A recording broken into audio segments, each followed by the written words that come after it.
Here's a new word of the day, anti-decorating. Well, actually that's two words. Anyway, first time I heard that term, I thought it was referring to my decorating style. And believe me, if you saw my decorating style, you'd say, yep, I totally understand what anti-decorating is. Okay, I'm just kidding. However, here's what it's referring to. Anti-decorating is what you are doing when you are staging your home. In the simplest of terms, staging is merchandising your home for sale. In this video, I'm going to share with you my 10 best staging tips that I've learned over the years from professional stagers. Stay tuned.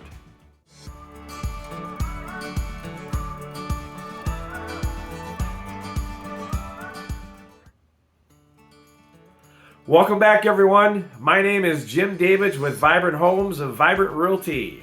I specialize in families on the move, focusing mostly on the western suburbs of the Twin Cities. So let's talk staging, people. It's plain and simple fact that staged homes show better and sell faster. Think of new construction and how much better a staged home looks than an empty home, right? Proper staging makes buyers linger. They'll linger longer when looking at your photos and then in person. It makes all the difference. Let's dive in. Tip number 1. Think 30-70 rule. Most people's homes are decorated where it's 70% your decor and 30% house. We want to flip that script and go 30% decor and 70% house. So what I mean by that is when you look at your house and a room in your house, is your home, or are you exposing 70% or 30%? If it's 30%, you're going to want to instead show 70% of the home. It needs to be open floors, walls, the flow, and the architecture. Additionally, spend most of your staging time, effort, and money on the focus rooms, the kitchen, the living room, and the owner's suite. If there's no owner's suite, then focus on the owner's bedroom and the primary bedroom. Tip number 2, decluttering. Think of clutter this way. Clutter eats your equity, people. Okay, the more clutter you have, the more it eats the equity in your home. Clutter conveys not enough storage, and you might even be selling your home because it doesn't have enough storage.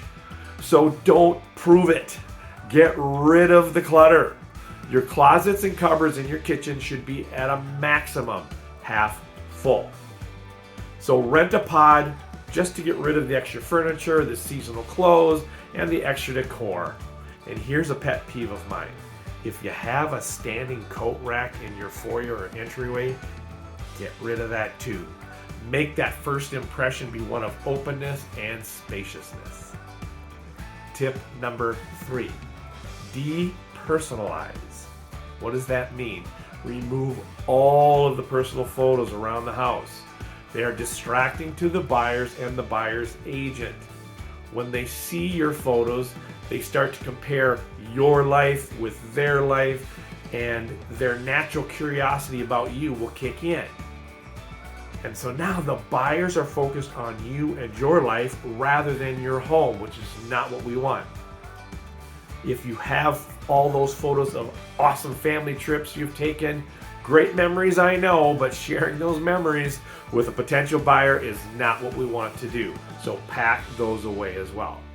Also, remove the knickknacks. Those can be distracting as well because those too tell a little bit of your story. And we want to take the focus away from the knickknacks and put it towards the house. In the kitchen, take all the notes and the photos and the magnets off the fridge. We want a clean, clear, depersonalized space. And if you're not sure what depersonalization looks like, think hotel room. At a hotel room, you know you won't find the owner's kids' pictures in those rooms, will you? Right? Tip number 4, painting. Many people think that you should be smelling fresh baked goodies when you walk in a home for sale. No, you should not. What should you smell? You should smell fresh paint and new carpet. These go a long way with the buyers. So what you want to do is you want to paint with neutral colors, because bright or unusual colors will make buyers start thinking of cost and the work to repaint. We don't want any dark colors. Paint with lighter grays, taupes, and whites. Those are the best. Now don't get too creamy or move towards yellow colors. They might be bright, but they just aren't neutral enough. Feel free to leave a comment down below, and I'll email you a suggestion list of neutral colors that have worked extremely well for my past clients. Tip number 5, curb appeal. Make sure you have freshly cut grass, a fresh layer of mulch around the flower beds and even around the trees. Remove any dead plants of any kind around the yard. Those dead plants convey to the buyers that there may have been a lack of maintenance. Buyers think consciously or maybe even unconsciously that if you don't take care of your plants, what else around the house has not been taken care of? Clean the gutters, pressure wash the house, and sweep or use a leaf blower to clear all the dirt, grass, or debris from the hardscapes. Go to the store and get some fresh potted flowers to place on or around the front door. Get some color through the flowers, and a freshly painted door will even make your home pop. Tip number 6, make it light and bright inside your house. Before you have any showings, make sure that all the shades are up, the curtains are pushed all the way to the sides, and that the lights are on even on the sunniest of days. And here's a little known tip that my sellers always tell me that they were surprised when trying to make their home brighter. Ready? Even though it's summer, remove the screens. You'll be shocked at how much brighter a room feels. Give it a try. Tip number 7, clean like crazy, people. Clean your floor trim boards. Wash the walls if you haven't painted. Dust the tops of the ceiling fans. Make sure the floors are freshly cleaned and vacuumed.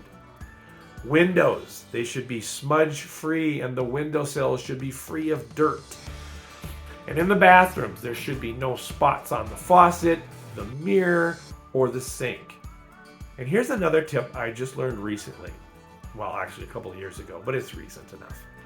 For your bathrooms, buy a set of brand new white towels and rugs to be used only for showings. Once the showing is over, you put them away, ready for the next showing. Do not use. Remember, no surface in the home should be left untouched. If it's uber clean, it feels like a well-maintained home to the buyers. Tip number 8, remove all presence of your pets. I understand your love of your pets, but the most difficult thing for sellers is managing their beloved pets. However, what comes with that is pet owners tend to become nose blind to their pet odors. Now here's a tip. Call your neighbor over after you have cleaned to see if they can still smell Fido the dog or Fifi the cat. Have them be honest, because pet odors are the #1 turnoff to buyers. It doesn't matter that they too have pets. They are nose blind to their own, but they sure are not with yours. So put away Fido's and Fifi's toys, their food and water bowls, and the litter box. Sweep and vacuum every day to stay on top of it. It will make a huge difference, I promise. Lastly, and this goes without saying, clean up the poo in the yard. Tip number 9, manage your countertops. You're going to want to remove all the small appliances from your counters and put them in the cabinets, as long as they don't make the cabinets look overstuffed. If they do, then store them in the rented pod or put them in a box or a bin and place them in the garage. You have to have empty counters. Everything should be off the counters except 1 or 2 staging decor items, and that is it. Everything else should be put away, including the coffee pot. Sorry about that, but you gotta put it away. Number 10, patch and repair. Go around your house. Look closely at all your walls. Now remember me saying a little bit ago about nose blind to our pets? Well, we do something similar to our walls. We don't see the dents, the scratches, the small holes, and the dirt. Patch and fix all of these, especially before you paint. If you make your house look and feel like it's been well maintained, the buyers will see it as well.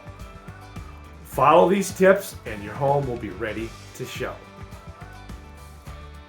So, if you are thinking of buying or selling, click on any of my other videos for helpful hints and tips about buying or selling your next home.